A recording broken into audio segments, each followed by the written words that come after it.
دن حضرت آدم علیہ السلام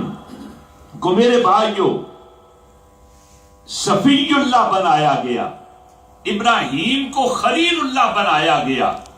موسیٰ علیہ السلام کو کلیم اللہ بنایا گیا، حضرت عیسیٰ علیہ السلام کو روح اللہ و کلمۃ اللہ کا لقب ملا۔ تو عاشورے کے دن ایون حضرت ایوب علیہ السلام کی بیماری دور ہوئی تو اسی دن، یعقوب علیہ السلام کی بینائی واپس آئی تو اسی دن، باپ اور بیٹے کی یعنی حضرت یعقوب اور حضرت یوسف کی ملاقات ہوئی تو اسی دن۔ لہذا اللہ تعالیٰ نے بڑے انعام فرمائے ہیں اس دن۔ تو جب یہ مبارک دن آئے کہ جو انعامات کا دن ہے تو ہمیں چاہیے اس دن اللہ تعالیٰ کا شکر ادا کرے، نفل و نوافل پڑھ کر، ذکر و اذکار کر کے، تسبیح و تقدیس میں رتب و لساں ہو کر اور روزہ وغیرہ رکھ کر۔ تو میرے بھائیوں، قرآن پاک کی اس آیت سے یہ بات ثابت ہوئی کہ جس دن اللہ تعالیٰ کا کوئی خاص فضل اور کرم آدمی کو ملے تو وہ دن یاد کرنا چاہیے، یاد رکھنا چاہیے۔ آپ نے دیکھا نہیں کہ ہر کمیونٹی میں، ہر نیشن میں اور ہر قوم میں کچھ فیسٹیول ہوا کرتے ہیں جو ان دنوں کو وہ بنایا کرتا ہے۔ دیکھیں کہ اگر اللہ تعالیٰ مجھے اور آپ کو بیٹا عطا کرے تو بیٹے کے ملنے پر ہم اس دن کو یاد کرتے ہیں، یاد رکھتے ہیں۔ کسی کو جاب مل جائے، کسی کو ویزا مل جائے، کسی کو جناب علی کوئی بھی خوشی نصیب ہو تو وہ دن جب آتا ہے تو وہ یاد کیا کرتا ہے۔ اور اسی طرح اگر کسی کا ایکسیڈنٹ ہوا، کسی کا باپ ایکسیڈنٹ کی وجہ سے فوت ہو گیا تو وہ دن اس کو یاد، جب بھی وہ دن آتا ہے تو یاد آتا ہے۔ تو کس طرح وہ جناب علی اس کو یاد رکھتا ہے؟ تو اس اعتبار سے کہ مجھ کو یہ تکلیف پہنچی تھی تو پھر اس تکلیف کے ملنے پر وہ اللہ تعالیٰ کو یاد اس طرح کرتا ہے، صبر کرتا ہے، اللہ کی بارگاہ میں وہ دعائیں کرتا ہے۔ لہذا اے میرے بھائیوں، یہ دونوں قسم کا تصور قرآن پاک اور حدیث پاک سے ہمیں ثابت ہوتا ہے۔ لیکن دوسری قومیں تو اپنے دن مناتی ہیں تو وہ رقص و سرود کے ذریعے، لہو و لعب کے ذریعے، ڈانس اور بھنگڑے کے ذریعے،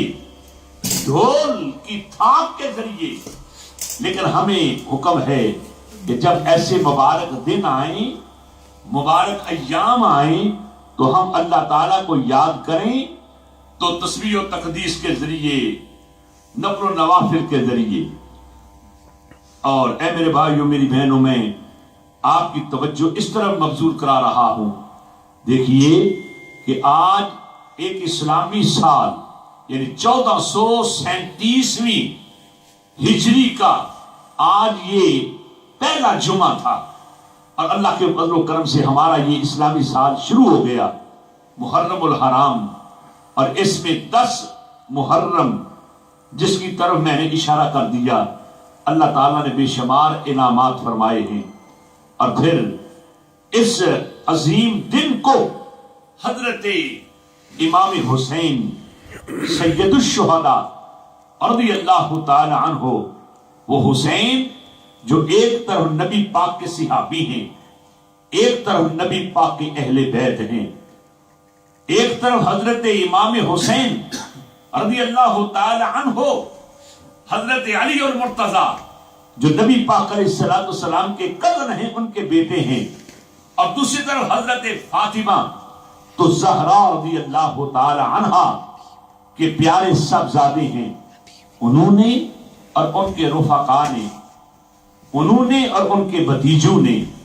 انہوں نے اور ان کے بھانجوں نے، انہوں نے اور ان کے ایون بیٹوں نے بے مثل اور بے مثال قربانی پیش کی، بے مثل اور بے مثال جناب میدان کرب و بلا میں آپ نے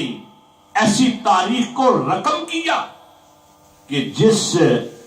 کی گواہی آج بھی کربلا کا میدان اور کربلا کے میدان کے ذرات جو ہیں وہ دے رہے ہیں۔ حضرت امام حسین رضی اللہ تعالی عنہ کا تعارف کیا ہے وہ تو انشاءاللہ العزیز کسی اور پروگرام میں عرض کروں گا۔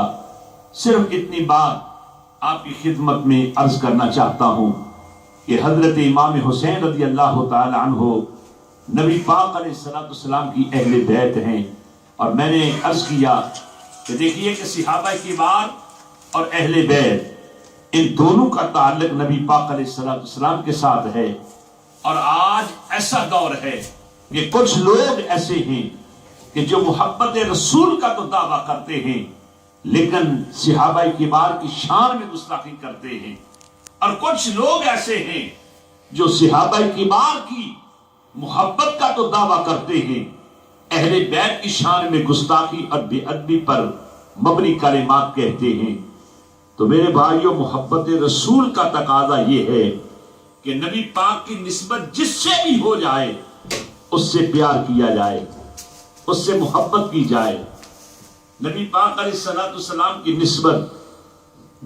تمام صحابہ کبار کے ساتھ بھی ہے، اور آپ کی نسبت اہل بیت کے ساتھ بھی ہے۔ اور حضرت امام حسین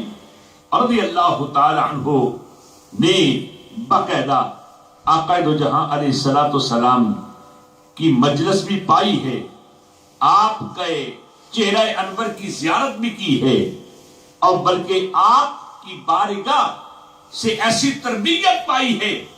جیسی کہ تربیت پانے کا حق ہے۔ حضرت امام علی مقام رضی اللہ تعالی عنہ